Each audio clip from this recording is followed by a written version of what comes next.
इस वीडियो में हम मोलरता तथा मोललता के एक एक न्यूमेरिकल सॉल्व करना सीखेंगे।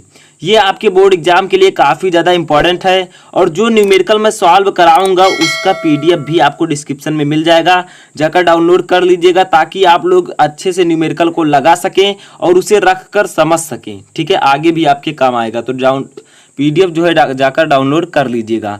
तो आज हम देखेंगे कि मोलरता तथा मोललता से एक एक न्यूमेरिकल। ये वीडियो अगर आप पूरा देखते हैं तो आपको ये दोनों टॉपिक निकालना, इससे रिलेटेड न्यूमेरिकल आसानी से समझ में आ जाएंगे। ठीक है, कोई भी न्यूमेरिकल आप लगा सकते हैं। ठीक है, तो इसका जो मैं फार्मूला बताऊंगा और इसको जिस तरह सॉल्व कराऊंगा उस तरह से आप अगर सॉल्व करेंगे तो आप आसानी से इसे सॉल्व कर सकते हैं।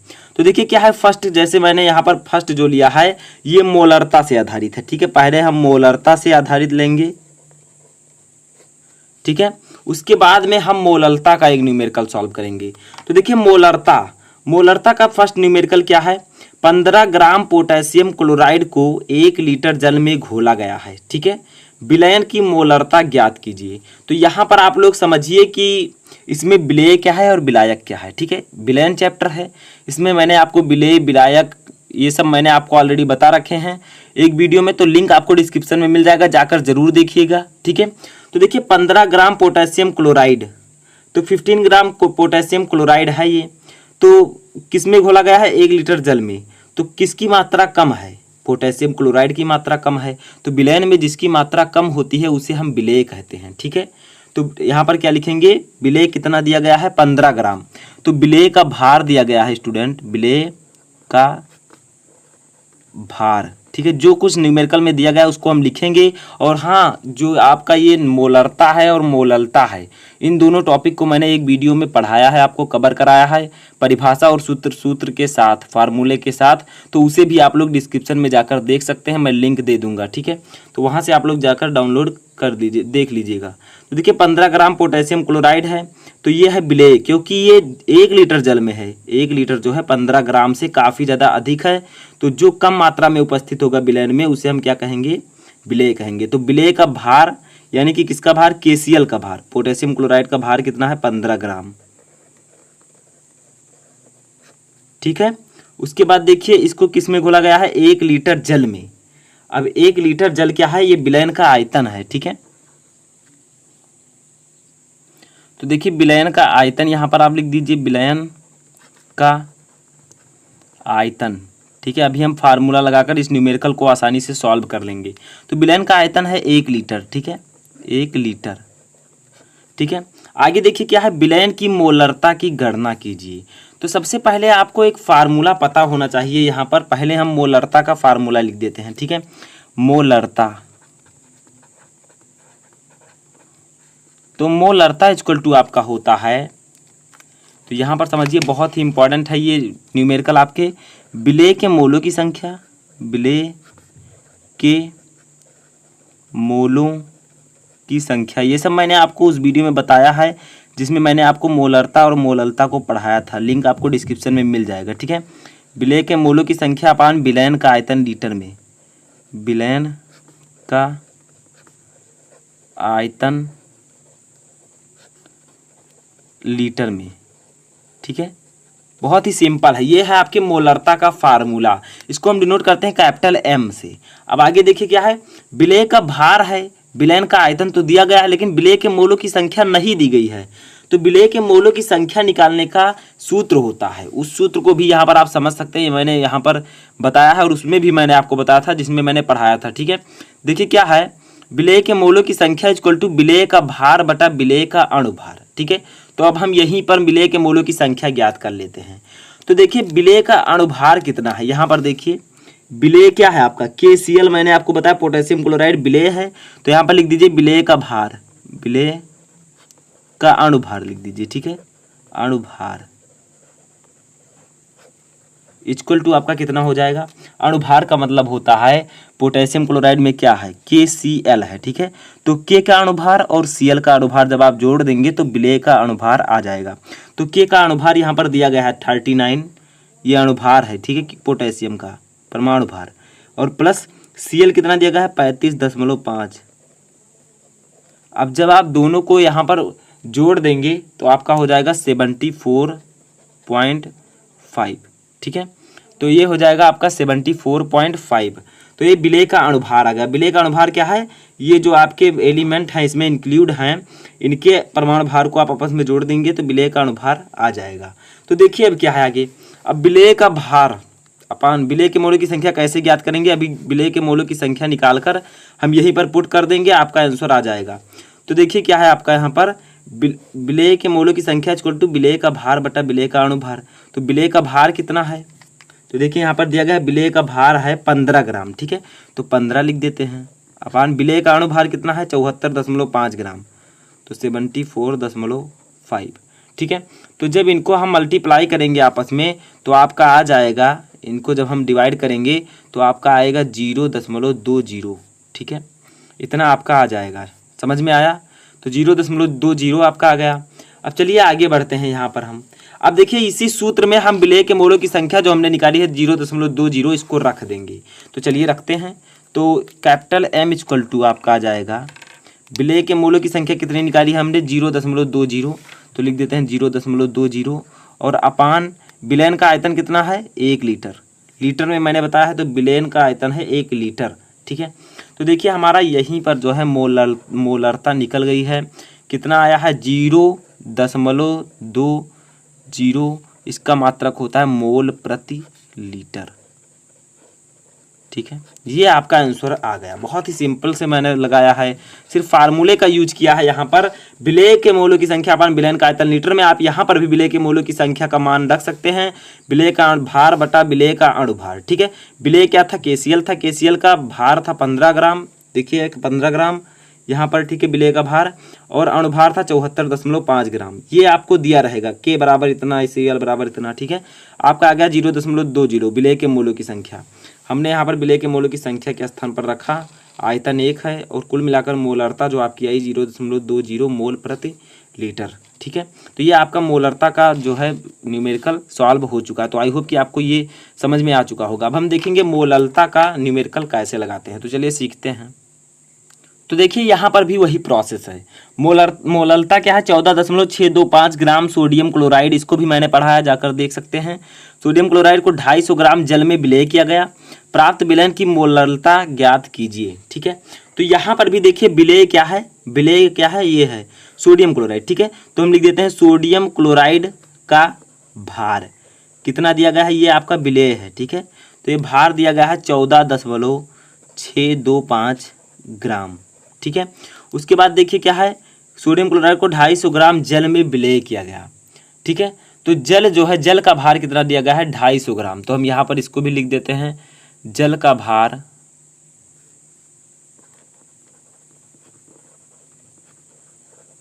ठीक है इक्वल टू 250 ग्राम।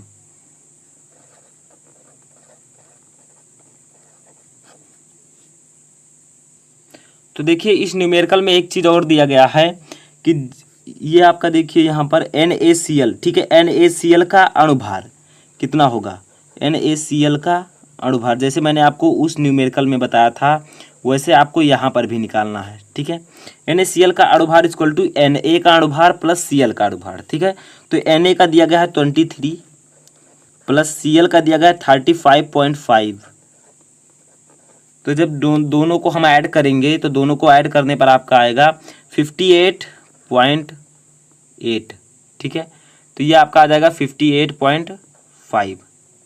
तो ये आपका इतना आ गया 58.5, ठीक है, मोल। तो ये देखिए NaCl का अणुभार कितना है, इसको और इसको मैंने ऐड कर दिया, दोनों दिया गया था 58.5। NaCl क्या है? आपका विलेय है, ठीक है। अब हम यहाँ पर लगाते हैं मोललता का फार्मूला, मोललता जिसे हम डिनोट करते हैं स्मॉल m से, इक्वल टू होता है विलेय के मोलों की संख्या, विलेय के मोलों की संख्या अपान विलायक का भार ग्राम में, ठीक है, इंटू 1000। समझ में आया? तो ये बहुत ही सिंपल है। अब देखिए विलेय के मोलों की संख्या, तो विलेय के मोलों की संख्या मैंने उसमें आपको निकालने को बताया था कि विलेय के मोलों की संख्या इक्वल टू, ठीक है, तो लिख देते हैं मोलों की संख्या इक्वल टू, ठीक है, क्या होता है विलेय का भार, तो विलेय क्या है NaCl है, तो इसका भार है 14.625 अपान विलेय का अणुभार, तो देखिए इसका अणुभार है 1558.5, ठीक है, समझ में आया, बहुत ही सिंपल है। NaCl है आपका विलेय, तो विलेय के मोलों की संख्या इक्वल टू विलेय का भार इतना है, अणुभार इतना है, दोनों को जब हम भाग करेंगे तो आपका सिंपली आ जाएगा ये दोनों मिलाकर 1/4, ठीक है, तो ये 1/4 आपका मोल आ जाएगा। मोलों की संख्या तो इतनी मोल होंगी, ठीक है।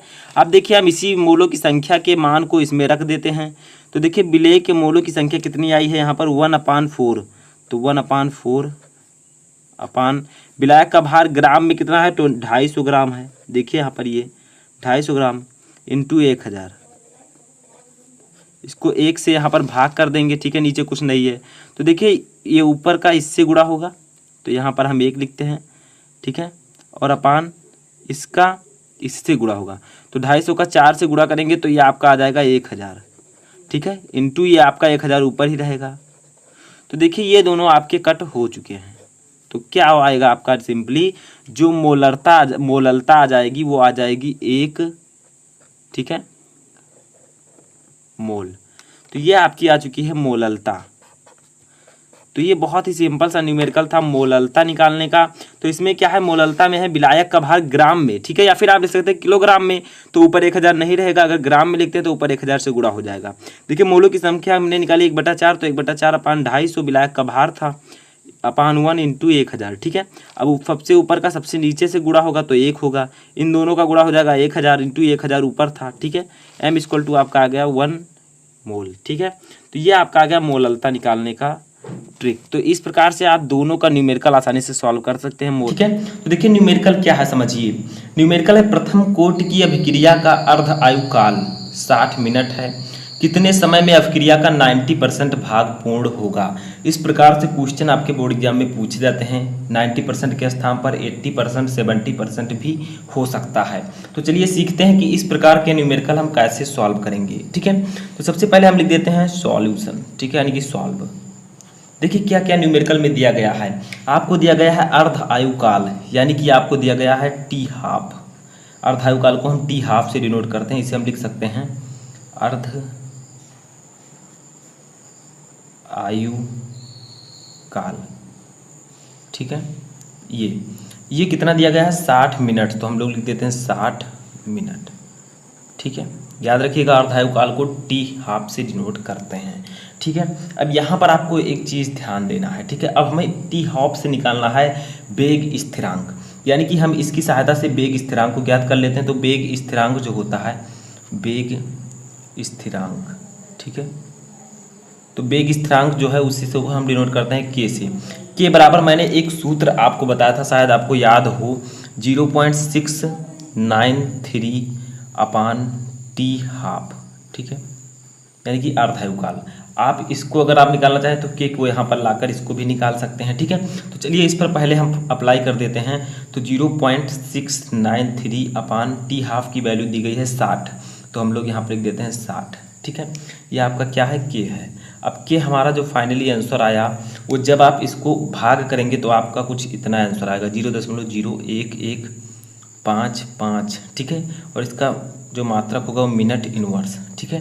तो हमने क्या किया है, टी हाफ हमें न्यूमेरिकल में दिया गया है 60 मिनट, हमें वेग स्थिरांक को ज्ञात कर लेना है। के इक्वल टू होता है सूत्र 0.693 अपान टी हाफ, ठीक है। इस फार्मूले को याद रखिएगा। सबसे पहले मैं कहना चाहूँगा इस फार्मूले, ये फार्मूला हमेशा यूज होगा। तो इस पर हमने 60 मिनट रख दिया टी हाफ की वैल्यू, और इतना आपका आंसर आ गया। अब हमें निकालना है कि कितने समय में अभिक्रिया का 90% भाग पूरा होगा। तो देखिए इसके लिए एक फार्मूला होता है जो कि मैंने आपको बताया है, ठीक है। ये फार्मूला याद रखिएगा, फार्मूला, ठीक है। ये फार्मूला है कि के इक्वल टू 2.303, क्योंकि ये प्रथम कोटि की अभिक्रिया है, ठीक है। आपको क्वेश्चन में दिया गया है, तो प्रथम कोटि की अभिक्रिया के लिए वेग स्थिरांक का जो फार्मूला होगा वो होगा 2.303 अपान टी, ठीक है, into log 10 A upon A minus x, ठीक है। ये फार्मूला होता है, इसको याद रखिएगा। अब क्या कहा गया है कि आपकी जो अभिक्रिया है वो 90% कितने समय में पूरी होगी। ठीक है, तो हम यहाँ पर के की वैल्यू पहले लिख देते हैं। के की वैल्यू कितनी होगी, तो के की वैल्यू हमने ऊपर निकाला है 0.01155, ठीक है, equal to 2.303 upon t into log 10, ठीक है, log 10। अब ये -x आपका a upon A minus x है, तो इसका मतलब क्या होता है पहले समझिए। a है आपका प्रारंभिक सांद्रता, ठीक है, और ये जो a माइनस एक्स है ये अभिकारक की बची हुई सांद्रता है। a है आपका अभिकारक की प्रारंभिक सांद्रता, तो प्रारंभिक सांद्रता आपकी कितनी थी, 100% थी। ठीक है, तो हम यहाँ पर a के स्थान पर लिखेंगे 100। ठीक है, अब बची कितनी हमारी 100, पहले a थी, और कितना परसेंट पर हमें निकालना है 90, यानी कि 90% पूरा है तो 90 लिख देंगे। ठीक है, यानी कि प्रारंभिक सांद्रता, उसके बाद में बची हुई सांद्रता, प्रारंभिक सांद्रता को a से और बची हुई सांद्रता को a माइनस एक्स से। ठीक है, ये अभिकारक की सांद्रता है। तो देखिए प्रारंभिक सांद्रता हमारा 100% था, बची कितनी 100 माइनस 90%, अभिक्रिया पूर्ण हो चुकी है तो 90 यहाँ पर लिख देंगे। ठीक है, जितना परसेंट होगा उतना हम लिख देंगे। 70% होगा तो हम 70 लिख देते हैं। ठीक है, क्वेश्चन के हिसाब से। तो देखिए अब इस टी को हम इधर ले आएंगे क्योंकि हमें समय निकालना है, तो इस टी को हम एक और लिख सकते हैं, T90 लिख सकते हैं। ठीक है, क्योंकि 90% पूरा है हमारा, क्रिया कितने समय में पूरी होगी, तो 90 लिख देंगे, कोई दिक्कत नहीं होगी, आप टी भी लिख सकते हैं। ठीक है, तो हम T90 हमने डिनोट कर दिया, तो T90 यानी कि 90% अभिक्रिया पूरा होने में समय कितना लगेगा। तो T90 को हमने इधर रख दिया, तो हमारा बचा क्या 2.303 अपान 0.01155, इसी को हम यहाँ पर ले आएंगे और इसको यहाँ पर ले जाएंगे। ठीक है, समझ में आया, इंटू log 10। ठीक है, और जब हम इसको करेंगे सॉल्व करेंगे तो आपका कितना आ जाएगा 100 अपान 10।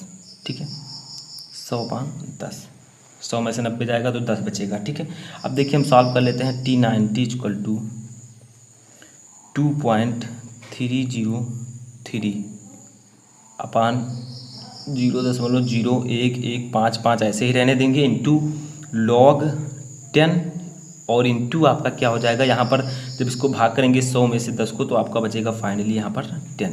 ठीक है, तो ये हो गया। अब एक बात याद रखिएगा, जो ये log, ठीक है, सॉरी, log 10 और 10 की जो वैल्यू होती है वो आपका होता है 1। ठीक है, याद रखिएगा। तो देखिए आपका हो क्या जाएगा यहाँ पर जो फाइनली आंसर, तो T90 इक्वल टू, इसको डिवाइड कर देंगे आपस में, तो इनको जब हम डिवाइड करेंगे तो आपका हो जाएगा 199.39। ठीक है, जब हम 2.303 को इसमें डिवाइड करेंगे, इंटू ये आपका 1 हो जाएगा, इसकी वैल्यू मैंने बताई 1 होता है तो आपका 1 हो जाएगा, तो 1 हो जाएगा तो आपका इतना ही फाइनली आंसर आ जाएगा। तो इसको हम डिनोट करेंगे मिनट में।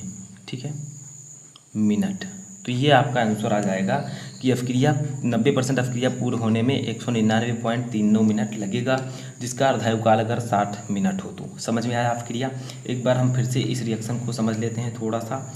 देखिए हमें इस न्यूमेरिकल में दिया गया था अर्धायुकाल यानी कि टी हाफ 60 मिनट, हमने उससे वेग स्थिरांक निकाला 0.693 अपान टी हाफ। जब इसको हमने निकाला तो हमारा आंसर वेग स्थिरांक का इतना आया। ठीक है, अब क्या किया हमने, प्रथम कोटि की अभिक्रिया के लिए वेग स्थिरांक का फार्मूला लगा दिया 2.303 upon T log 10 a upon A minus X, जहाँ ये आपकी अभिकारक की प्रारंभिक सांद्रता, ए माइनस एक्स है अभिकारक की बची हुई सांद्रता। ठीक है, के की वैल्यू हमने यहाँ पर निकाली थी, उसको यहाँ पर पुटअप किया। उसके बाद में यहाँ पर हमने टी को T90 मान लिया क्योंकि 90% पर हमें निकालना है, आप ऐसे भी लिख सकते हैं। ठीक है, log 10 100 अपान 100 माइनस 90। ठीक है, अब T90 को हमने किस प्रकार से इसको इसको हमने इधर ले आया। ठीक है, के की वैल्यू को, और log 10 और इसकी जो 100 अपान 10 हो जाएगा। ठीक है, अब T90 इक्वल टू हमने log 10 इंटू 10 लिखा, इसकी वैल्यू 1 होती है, तो हमारा जो फाइनली इसको दोनों को आपस में डिवाइड किया तो 199.39 यानी कि 199.39 मिनट आंसर आ गया। तो आई होप कि आपको न्यूमेरिकल अच्छे से समझ में आ चुका होगा। वीडियो पसंद आए तो वीडियो को लाइक कर दें, चैनल पर नए चैनल को सब्सक्राइब कर लें।